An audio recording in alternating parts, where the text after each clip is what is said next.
Hi guys, Mendocino Vino here.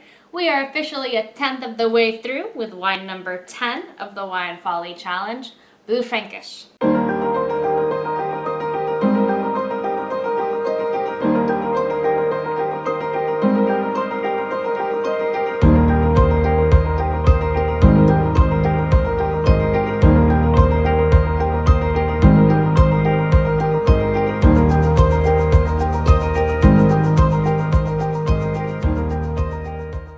The Wine Folly Challenge is where I try all 86 grapes and 14 wines featured in the Wine Folly Magnum Edition. I tried them first alone and then paired with food to see if that changes my opinion of the wine. As I said, I'm trying Blaufränkisch, also known as Lemberger in the United States and Germany. This is a really cool varietal, pretty ancient as well. The earliest recorded writings of it was actually dated back to the 18th century in Austria. Because this varietal is so ancient, for a long time they weren't really sure if it was genetically unique or if it was actually just a clone of something else. Maybe Gamay, maybe Pinot Noir. It's actually called Gamay in a couple places, and so people thought, oh yeah, definitely might also be Gamay. But thanks to DNA typing, they were able to find out that this is actually a genetically unique plant, and also the offspring of Gouais Blanc, which pretty much is a parent of all the good wines. So much Gouais Blanc. Gouais Blanc was really getting it on back in the day.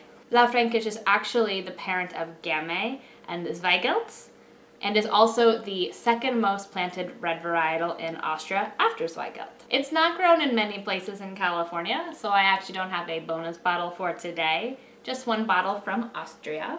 This is a 2015. This was $15.99. It is 12.5% alcohol, and it's from Burgenland, which is a very famous region for Blaufränkisch. Let's get started. Ooh, I'm gonna call this as a ruby garnet. Let's see what the nose is on this.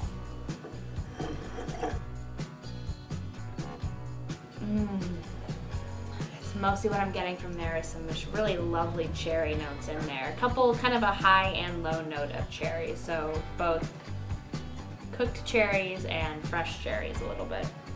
Even actually a little whiff of barnyard, not in a bad way, kind of in a Pinot Noir type way. It actually reminds me a little bit of Pinot. It's not quite the same, but there are for some reason it is drawing that to mind. Definitely final call, cherry, allspice, and just a little bit of forest floor almost. I don't know if it's known for that, but that's kind of what I'm getting from it. Let's see how it tastes. Definitely a light-bodied red, not terribly tannic, really nice acidity to it. 12.5% alcohol, so pretty low alcohol content, so it tells me it'll probably be pretty food friendly as well. Yeah, mostly getting a lot of sort of spiced cherry notes on it as well. Not terribly fruity, easy drinking also. Yeah, I think my final call would be sort of a stewed cherry, but with a lot of kind of acidity to it as well.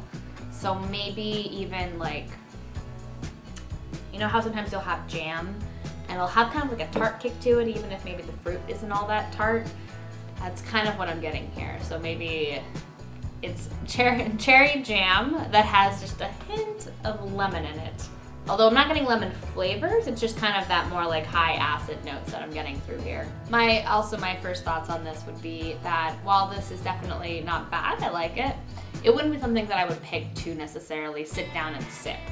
For me, this definitely tastes more like a food wine over a sipping wine. This is also kind of a funky bottle. It doesn't have a divot in it like most wine does. It also has a screw top, which personally I love screw tops. I think that screw tops don't, you know, I don't have any kind of the snobbery around screw tops that some people may have. I think this can be very convenient. I understand for aging that sometimes they're not the best choice.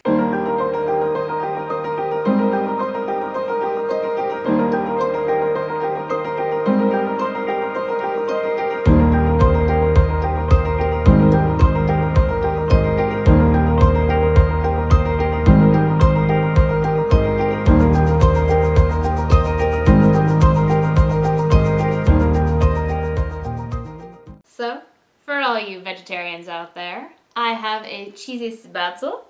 Once again, going with the what grows together goes together ethos here. I'm very excited to try this with my Blaufränkisch.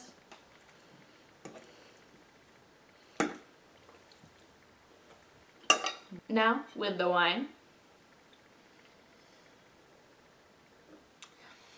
Pairs beautifully. I'm getting a lot more sort of cherry notes in here that I'm picking out. But really, I think the acid in here cuts through kind of the fattiness of the cheese. We have some Swiss cheese mixed in here. And I think just they married together really nicely.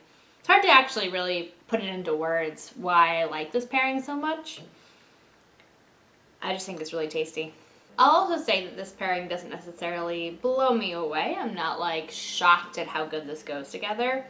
I kind of expected it based off of the flavor profiles I was getting in the Blaufränkisch, that it would probably go really well with food, and it really does.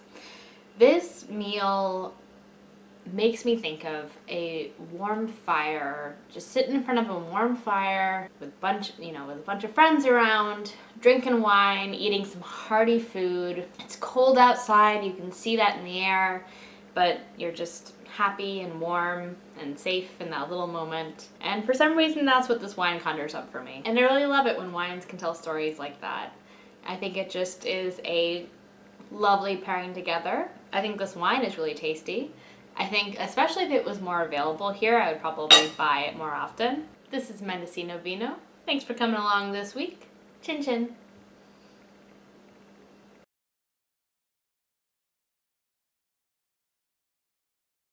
I don't want to film anymore because I just want to sit and eat this.